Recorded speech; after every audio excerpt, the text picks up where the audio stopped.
Привет всем, на связи Триад. И смотрите, это наш любимец, банный камин Монарх, собственной персоной. Все как обычно, классика, великолепное качество исполнения. Все новое, ничего БУ, наш классический лозунг. К чему это видео? Очень часто задают вопрос: ребята, как насчет воздуха, что вот мы приточку делаем?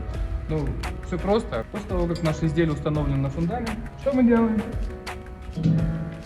Фиксируем флянец, на клепке, можно на саморезы, кому как удобно, но мы рекомендуем все-таки клепки.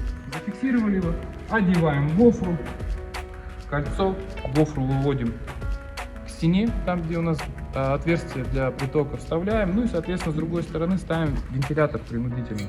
Соответственно включили, с улицы свежий воздух подается, по системе уходит сюда, кружит и возвращается в виде горячего воздуха через данную систему.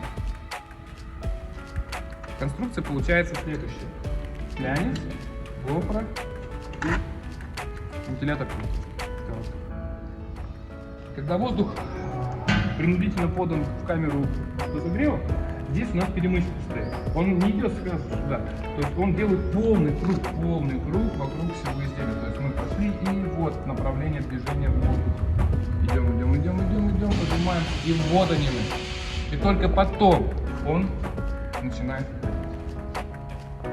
У этого изделия уже есть хозяин. Банный камин у нас поедет в наш славный город Екатеринбург. Делаем от души, все своими руками. По сути, handmade. Вроде как так. Ну, что хочу сказать. Будьте здоровы, будем держаться вместе.